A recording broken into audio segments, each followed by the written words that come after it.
Hello my dear students, how are you all? Students, welcome to our YouTube channel Alok professionals.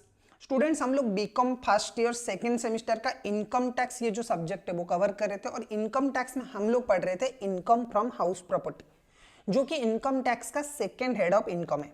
Okay, और house property में भी हमने बहुत सारी चीजें कवर कर लिया था, कुछ क्वेश्चंस भी हम लोगों ने सॉल्व किया था। अभी तक अगर हम देखें कि हमने हाउस प्रॉपर्टी में क्या क्या सर कवर किया है, हमने कवर किया है उसकी जो चार्जिंग सेक्शन है, section 22 charging section of house property. उसमें हमने कुछ इंपॉर्टेंट टर्म्स जैसे कि एनुअल वैल्यू, हाउस क्या होता है, ओनर क्या होता है, ठीक है, वो कवर किया। ओनर में भी तीन टाइप के ओनर थे, legal owner, beneficial owner, deemed owner, वो भी हम लोगों ने कवर किया। उसके बाद हमारा आया सेक्शन 27 जिसमें डीम्ड ओनर का डेफिनेशन दे रखा था, वो भी हमने पूरा का पूरा कवर किया। उसके बाद हम आगे house property use for own business and profession, कब हम बोलेंगे कि house property business and profession के लिए यूज हो रहा है, वो कवर किया। कंपोजिट रेंट क्या होता है वो कवर किया। फॉरेन अगर हाउस प्रॉपर्टी है आपके पास उसका ट्रीटमेंट क्या होगा वो हमने कवर किया। उसके बाद हम लोगों ने कवर किया एग्जेम्प्टेड हाउस प्रॉपर्टी क्या होता है। फिर हमने आए house property income from let out house property की कंप्यूटेशन में, how to compute income from let out house property. Let out house property का इनकम कैसे कंप्यूट करेंगे, बहुत ही सिंपल सा जो फॉर्मेट था वो था हमारा ग्रॉस एनुअल वैल्यू, यानी कि आपको लेना है जीएवी। जीएवी से आपको माइनस करना है municipality tax and local taxes, उसमें से आपको माइनस करना है ग्रॉस एनुअल वैल्यू से आपको माइनस करना है municipality tax and other local tax. आपका आ जाएगा नेट एनुअल वैल्यू यानी कि एनएवी। अब इस एनएवी से आपको दो डिडक्शन माइनस करना है under section 24, that is deduction under section 24A जो कि है 30% ऑफ एनएवी स्टैंडर्ड डिडक्शन, और एक है इंटरेस्ट ऑन बोरोड कैपिटल। ठीक है, हमने कुछ छोटे मोटे क्वेश्चन सॉल्व किया था। जीएवी का कैलकुलेशन हम लोगों ने कवर किया था कि सर जीएवी हम कैसे कैलकुलेशन करेंगे। बहुत ही सिंपल सा फॉर्मेट था कि भाई municipality rental value and fair rental value इसे ले लीजिए, दोनों को कंपेयर करिए, दोनों में से जो बड़ा आएगा हायर आएगा वो आप ले लीजिए। उसे फिर दोबारा आपको कंपेयर करना है स्टैंडर्ड रेंट के साथ। स्टैंडर्ड रेंट के साथ अगर आप कंपेयर करोगे जो भी लोअर आएगा उसको लेना है आपको रीजनेबल एक्सपेक्टेड रेंट। आपको क्या करना है, उसे लेना है रीजनेबल एक्सपेक्टेड रेंट। अब ये रीजनेबल एक्सपेक्टेड रेंट को आप पार्ट ए में ले लीजिए, पार्ट बी में आपको क्या करना है एक्चुअल रेंट रिसीवेबल, जितना एग्रीमेंट हुआ है, जितना आपको लगता है कि उस प्रॉपर्टी से रेंट मिलने वाला था उसमें से आपको माइनस करना है loss due to vacant period. Minus करने के बाद आपको एक और चीज माइनस करना है loss due to unrealize rent. Unrealize rent अगर आपका कुछ है वो भी माइनस कर लीजिए, आएगा आपका एक्चुअल रेंट रिसीव्ड। अब ये एक्चुअल रेंट रिसीव को आपको कंपेयर करना है रीजनेबल एक्सपेक्टेड रेंट के साथ। एक्चुअल रेंट रिसीव को आपको कंपेयर करना है रीजनेबल एक्सपेक्टेड रेंट के साथ। एक बार आपने एक्चुअल रेंट रिसीव को रीजनेबल एक्सपेक्टेड रेंट के साथ कंपेयर कर लिया, दोनों में से जो भी बड़ा आएगा उसे आप बोलेंगे जीएवी। लेकिन एक यहाँ पे पॉइंट है जो आपको ध्यान रखना है, वो ये है कि अगर आपका जो एक्चुअल रेंट रिसीवेबल है उसमें से वैकेंट पीरियड का जो लॉस है वो माइनस करने के बाद जो अमाउंट आएगा वो अगर आपका रीजनेबल एक्सपेक्टेड रेंट से छोटा हो रहा है तो आपको जीएवी लेना है which ever is lower. Part A का एंड, पार्ट बी का and which ever is lower लेना है। अगर बड़ा आ रहा है तो व्हिच एवर इज हायर आपको लेना है। राइट सर, बिल्कुल। अब बात करते हैं सर उसमें जो बाकी के पार्ट थे, जैसे कि condition for claiming unrealize rent. यहां पे था कि ऑन रियलाइज रेंट को सर अगर आपको कैलकुलेशन ऑन रियलाइज रेंट को अगर माइनस करना है तो गवर्नमेंट ये बोल रहा है कि आपको कुछ कंडीशन फुलफिल करना पड़ेगा। अगर ऑन रियलाइज रेंट को आपको माइनस करना है then you have to fulfil certain conditions. And what are this conditions sir? Number 1, tenancy must be bona fide. चार ये कंडीशन जो है, चार कंडीशन आपको फुलफिल करना है। नंबर 1 इज टेनांसी इज बोनाफाइड, यानी कि जो एग्रीमेंट है वो टेनांसी जो है ना वो बोनाफाइड होना चाहिए, एक्चुअल होना चाहिए। बहुत सारे लोग क्या करते हैं सर, बहुत सारे लोग डॉमी एग्रीमेंट बना लेते कि XYZ नाम का कोई पर्सन के साथ बना लिया जिसका कुछ मतलब डॉक्यूमेंट्स ही नहीं है, मतलब वो पर्सन दुनिया में एग्जिस्ट ही नहीं करता, लेकिन उसके साथ रेंट एग्रीमेंट बना लिया है और बोलेंगे कि भाई हमें तो इसने पैसा नहीं दिया, अनरियलाइज रेंट हो गया, और उसके बाद डिडक्शन ले लेंगे, अपनी इनकम अपनी आपको अपना लॉस ट्रीट कर लेंगे और उसके हिसाब से क्या करेंगे, गवर्नमेंट से बेनिफिट ले लेंगे ऑन रियलाइज रेंट का। तो गवर्नमेंट ने साफ साफ बोला है कि भाई देखो टेनेंसी मस्ट बी बोनाफाइड, यानी कि आपके पास एग्रीमेंट होना चाहिए, टेनेंट एक्चुअल होना चाहिए। The defaulting tenant is the defaulting tenant, मतलब जिसने आपको पैसा नहीं दिया है, जो किराएदार आपका जिसने आपको पैसा नहीं दिया है वो प्रॉपर्टी छोड़ के चला जाना चाहिए। The defaulting tenant has vacated और step has been taken to compel him to vacate the property. देखो, या तो वो खुद छोड़ के चला गया है या फिर तो आपने पूरा का पूरा स्टेप लिया है। लीगल हो मतलब लीगल ही लेना है, इलीगल तो वो बोलेंगे नहीं गवर्नमेंट वाले, लेकिन आपको पूरा का पूरा स्टेप लेना है, चाहे लीगल लो चाहे इलीगल लो। आपको उसे प्रॉपर्टी से निकालने के लिए जो भी स्टेप्स फॉलो करना है वो आप कर सकते हो। अगर आपने किया है तो आप दूसरा कंडीशन फुलफिल करते हो। और ऐसा नहीं है कि सर इनमें से कोई एक कंडीशन फुलफिल करना है, you have to fulfil all the 4 conditions. आपको ये चारों की चारों कंडीशंस आर सेटिस्फाई करना पड़ेगा, देन ओनली आपको क्या होगा, अनरियलाइज्ड रेंट का बेनिफिट मिलेगा। तो ठीक है, पहला है टेनेंसी मस्ट बी बोनाफाइड, दूसरा है डिफॉल्टिंग टेनेंट हैज वैकेटेड और step has been taken to compel him to vacate the property, तीसरा है the defaulting tenant is not in occupation of any other property of the assessee. अब देखो, ऐसा government क्यों करवाता है, बहुत ही सिंपल है सर। अब कुछ आपने अपने एज ए ओनर आपने बोला कि एक particular person, suppose mister Ram, mister Shyam, आपको इसने किराया नहीं दिया आपका घर का और इस वजह से आपने उसे घर से निकाल दिया। गवर्नमेंट बोला कि ठीक है, अगर उसने किराया नहीं दिया है, आपका लॉस हुआ है, तो हम क्या करेंगे, आपको अनरियलाइज्ड रेंट का बेनिफिट देंगे।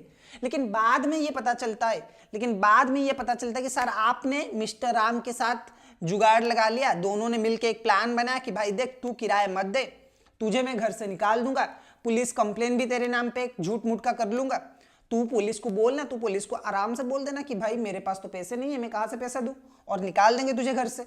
लेकिन मैं तुझे क्या करूंगा, एक और मेरा घर है उसमें मैं तुझे किराएदार रख लूंगा, ठीक है, मतलब इस प्रॉपर्टी से तू निकल जा, मैं किसी और प्रॉपर्टी में तुझे क्या करूंगा, किराएदार रख लूंगा, जहां पे तू अपने आराम से स्टे कर सकता है। तो गवर्नमेंट ये बोल रहा है कि ऐसा नहीं चलेगा, अगर आपने ऐसा कुछ खिचड़ी पकाया है ना तो ये नहीं चलेगा sir. Defaulting tenant is not in occupation of any other property of the assessee.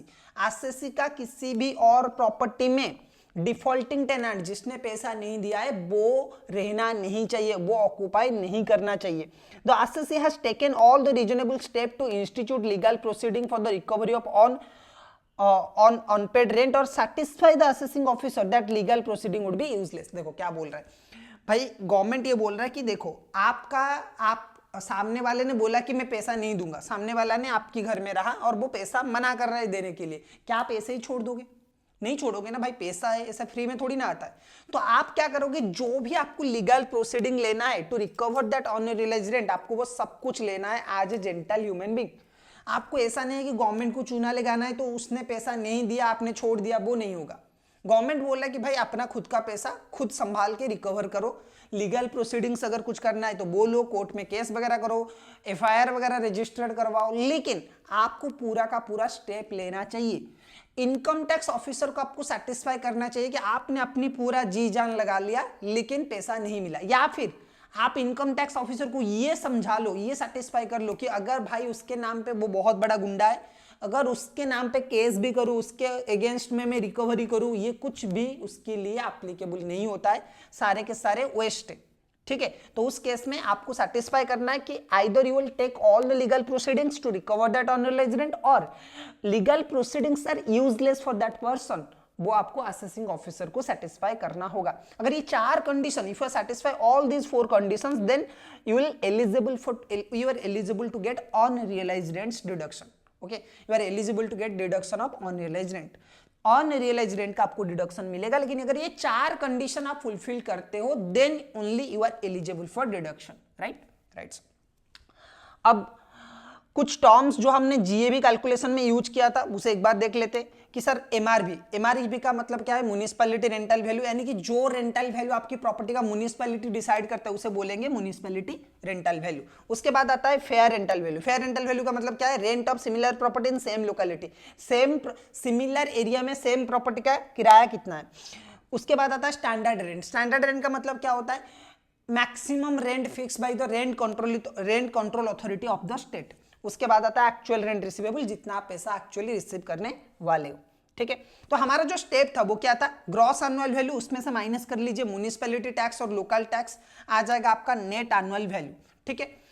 अब देखो एक चीज है कि हमने ग्रॉस एनुअल वैल्यू तो कवर कर लिया, म्युनिसिपैलिटी टैक्स का सर क्या रूल है, देखो taxes levied by local authority.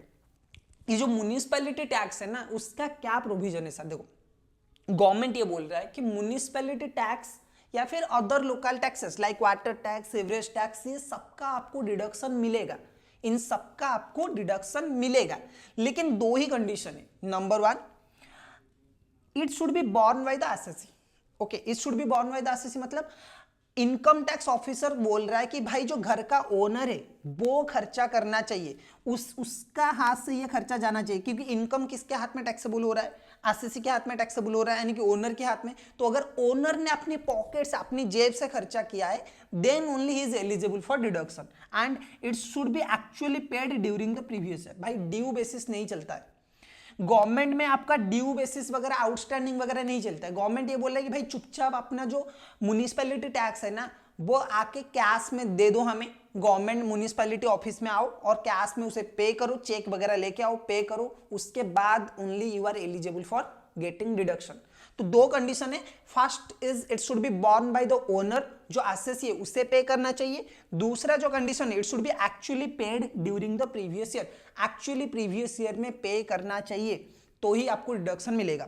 देखो इसके रिलेटेड कुछ नोट्स है जो आपको ध्यान रखना है, छोटे छोटे नोट्स है। Number one, if the municipality tax is paid by the tenant then it is not allowed as deduction। अगर municipality tax tenant पे करता है तो ओनर को डिडक्शन नहीं मिलेगा, और अगर ओनर पे करता है लेकिन बाद में टेनेंट से रिकवरी कर लेता है तो उस केस में भी आपको डिडक्शन नहीं मिलेगा। लेकिन एक बात बताओ सर, इनकम टैक्स वालों को पता कैसे चलेगा, इनकम टैक्स वालों को पता कैसे चलेगा कि इसने रिकवर किया है? बहुत ही सिंपल है सर, अगर टेनेंट अपने बुक्स ऑफ अकाउंट में, अगर टेनेंट किसी भी पर्पज के लिए हाउस प्रॉपर्टी लेता है, टेनेंट अपने बिजनेस के लिए हाउस प्रॉपर्टी लिया है, ठीक है, रेंट पे, और उसने अगर अपनी पीएनएल अकाउंट में शो किया है कि मैंने पैसा दिया है या फिर मैंने ओनर को पैसा पे किया है for payment of the municipality tax और लोकल टैक्स, तो टेनेंट ने पे किया, ओनर को डिडक्शन नहीं मिलेगा। लेकिन प्रैक्टिकल लाइफ में क्या होता है कि ओनर लोग जो होते हैं ना, वो जो नॉर्मल टेनेंट है, जो रेसिडेंशियल पर्पज के लिए घर लेते, उन्हें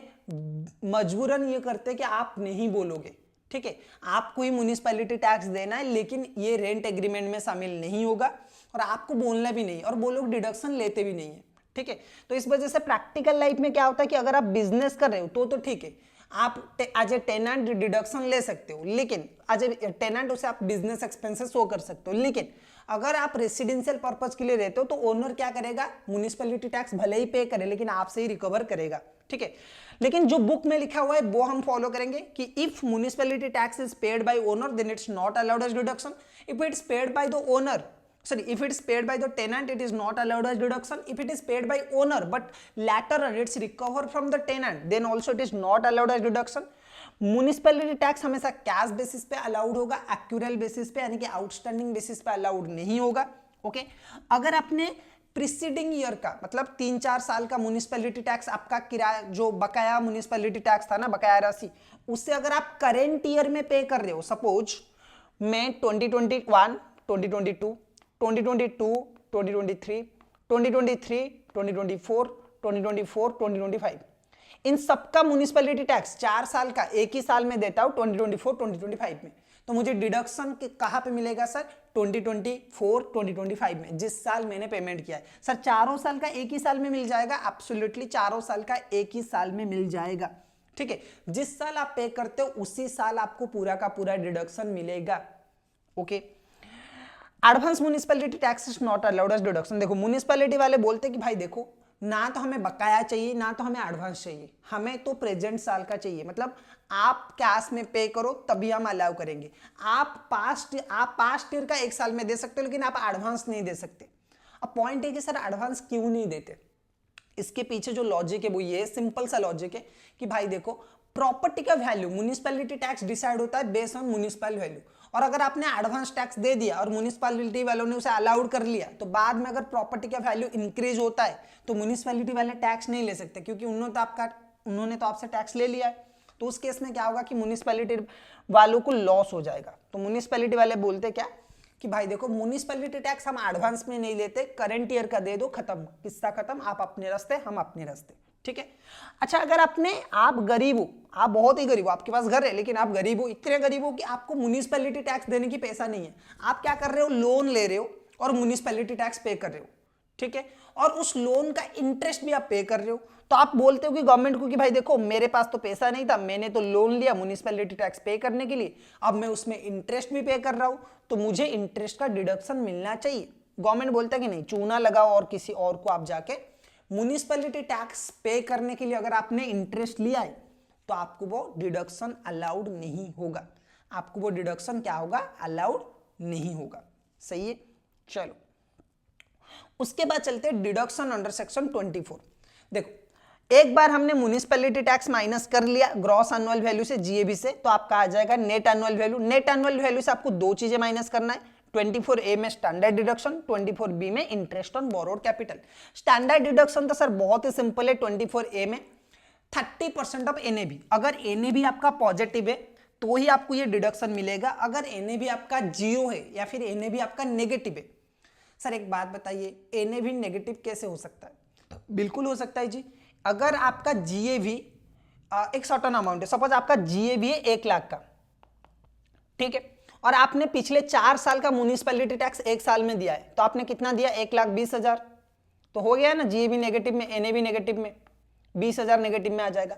अगर एनएबी नेगेटिव है, अगर एनएबी नेगेटिव है और अगर एनएबी जीरो है तो आपको स्टैंडर्ड डिडक्शन 30% नहीं मिलेगा। लेकिन अगर आपका एनएबी पॉजिटिव है, अगर आपका एनएबी पॉजिटिव है, then you will eligible for 30% deduction. Okay, ये बोलता है 24A। 24B क्या बोलता है कि भाई देखो कि लोन अगर आपने घर बनाने के लिए लोन लिया, अगर आपने घर बनाने के लिए, घर की कंस्ट्रक्शन के लिए, घर की रिपेयर मेंटेनेंस, कुछ भी पर्पज के लिए अगर आपने लोन लिया है, ठीक है, loan taken for the purpose of construction, purchase, construction, renovation, repair, extension, renewal, reconstruction of the house property, अगर हाउस प्रॉपर्टी की रिपेयर, मेंटेनेंस, रिनोवेशन, रिकंस्ट्रक्शन के लिए आपने लोन लिया है तो उसका डिडक्शन मिलेगा 24B में, उसका डिडक्शन मिलेगा 24B में, right.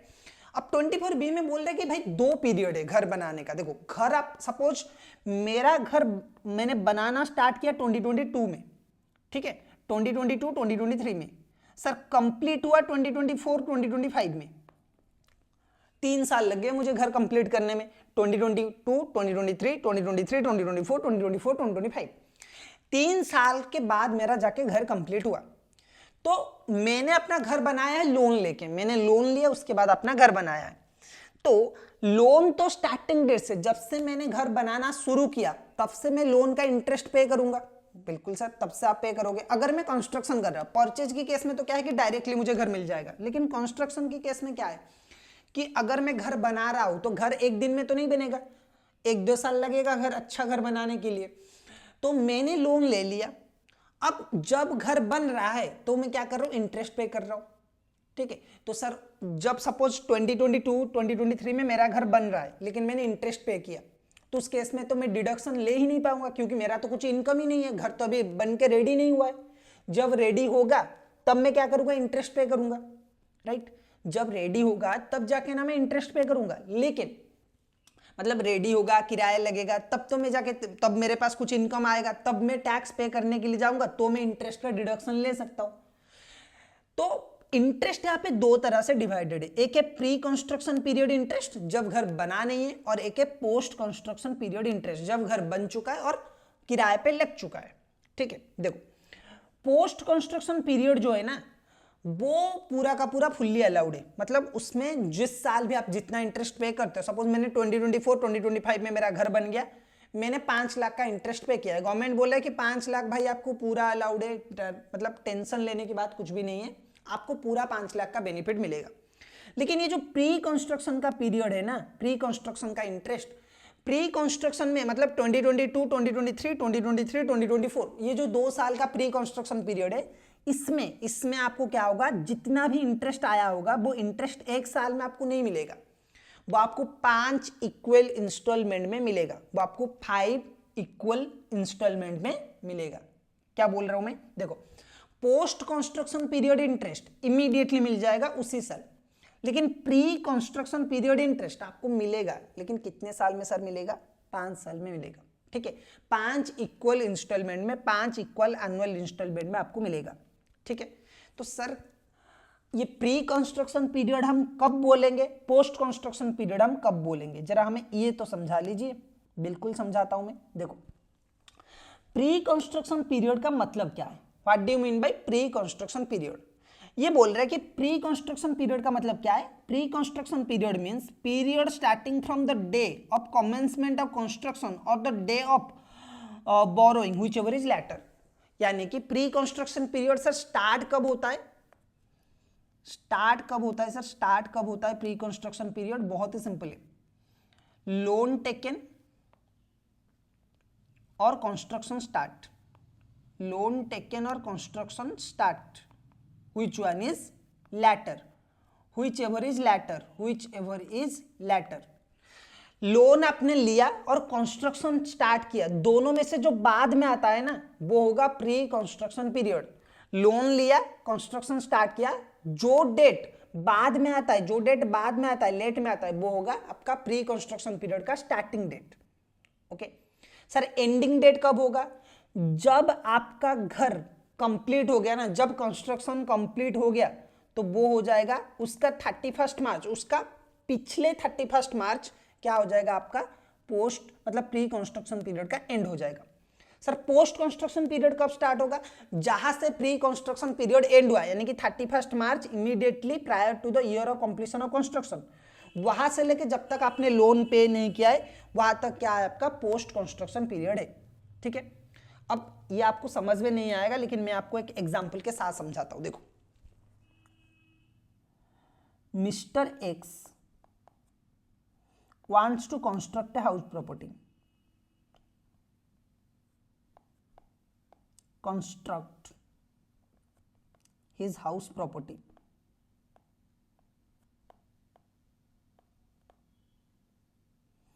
by taking a loan, by taking a loan of rupees 50 lakh at a rate of 10% per annum। भाई मिस्टर एक्स ने अपना घर कंस्ट्रक्शन करना स्टार्ट कर लिया, 50 लाख का लोन लिया at a rate of 10%। Dates, dates मतलब वो खजूर वगैरह होता है ना, वो नहीं है। डेट्स का मतलब तारीख, तारीख पे तारीख, तारीख पे तारीख। डेट में लोन टेकन, लोन कब लिया उसने, लोन टेकन 1 जुलाई 2020, 1 जुलाई 2020। कंस्ट्रक्शन स्टार्ट, कंस्ट्रक्शन सर कब स्टार्ट हुआ, बड़ा घर बना रहा है, कंस्ट्रक्शन स्टार्ट हुआ 1 अगस्त 2020। ठीक है, done sir.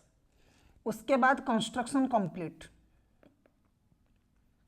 Construction sir complete कब हुआ सर वो बता दीजिए। कंस्ट्रक्शन कंप्लीट हुआ 1 अक्टूबर 2023, 1 अक्टूबर 2023। ओके, अब इसमें से हमें निकालना है कि प्री कंस्ट्रक्शन पीरियड क्या है, पोस्ट कंस्ट्रक्शन पीरियड क्या है। यहां पे हमें निकालना है pre construction period and post construction period. So पहले प्री का निकाल लेते, pre construction period. Sir pre construction का मतलब यहां पे क्या है, pre construction period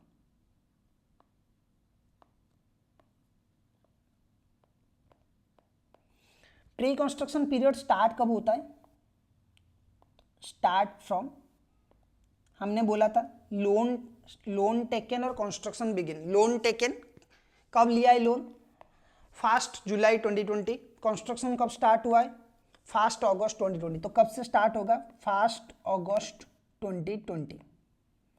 sir and कब होगा, एंड्स, एंड्स ऑन, देखो जिस दिन कंस्ट्रक्शन खत्म हुआ उसका पहले, उसके पहले जो इमीडिएट 31 मार्च आएगा उस दिन खत्म होगा।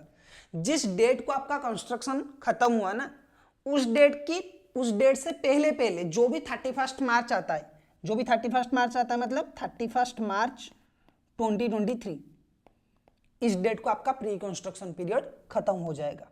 ठीक है, तो यहां से यहां जो है वो है pre construction period. Post construction period की अगर मैं बात करूं, post period, post construction period sir कब से स्टार्ट होगा, स्टार्ट्स फ्रॉम, कब से सर स्टार्ट होगा, जहां से प्री खत्म हुआ वहां से इमीडिएटली पोस्ट स्टार्ट हो जाएगा, उसके अगले दिन से। So post construction period start from 1 अप्रैल 2023। ठीक है, तो सर जरा इंटरेस्ट कैलकुलेशन कर लीजिए ना कि प्री कंस्ट्रक्शन पीरियड का कितना इंटरेस्ट होगा, पोस्ट कंस्ट्रक्शन पीरियड का कितना इंटरेस्ट होगा। Calculate amount of deduction, amount of interest allowed as deduction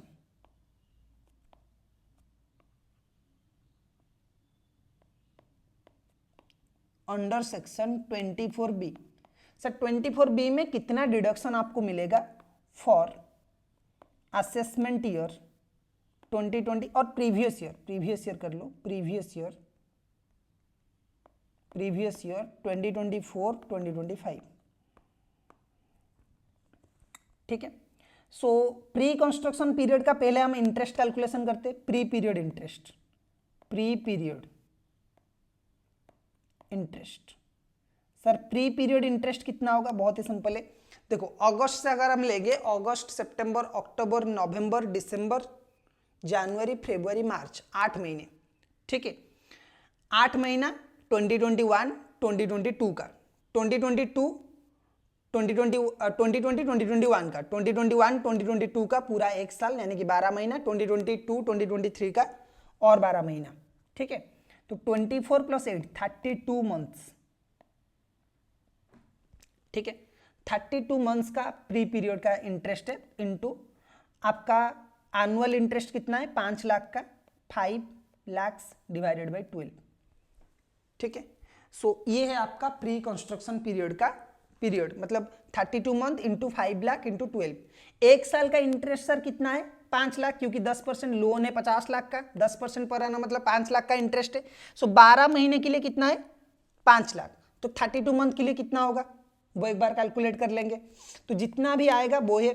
और एनुअल इंटरेस्ट मतलब हर साल का इंटरेस्ट कितना है सर, हर साल का इंटरेस्ट तो आपको 5 लाख पता है, तो पोस्ट कंस्ट्रक्शन पीरियड का इंटरेस्ट कितना होगा 5 लाख।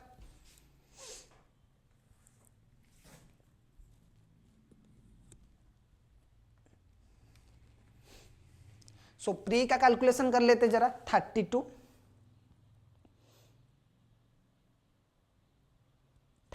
Into 5 divided by 12, 13,3333। ठीक है, सो 13,33,000। ओके, अब इसको करना है, देखो ये है प्री कंस्ट्रक्शन पीरियड का interest. So total interest, post का इंटरेस्ट अगर मैं बात करूं, पोस्ट पीरियड इंटरेस्ट कितना इंटरेस्ट सर हमारा अलाउड होगा, पोस्ट पीरियड का कितना इंटरेस्ट होगा 5 लाख का। प्री का सर कितना होगा, सर जितना भी होगा 5 में डिवाइड कर लेंगे, क्योंकि हर साल तो आपको 5 लाख का डिडक्शन, मतलब 5 साल में आपको डिडक्शन मिलेगा ना, तो डिवाइडेड बाई 5 अगर करोगे तो 2.67 lakh, 2.67 lakh. So total interest कितना होगा 5 + 2.67 लाख इक्वल टू 7.67 लाख। ये होगा आपका टोटल इंटरेस्ट। सही है, डन सर। तो इंटरेस्ट आपको 2024 2025 में कितना मिलेगा 7.67 लाख का। ठीक है, चलो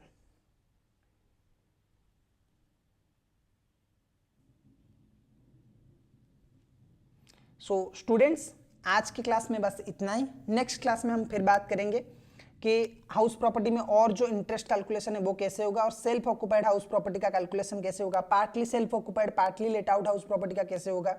ठीक है, आज की क्लास में बस इतना ही। नेक्स्ट क्लास में हम फिर मिलेंगे। Till then keep learning.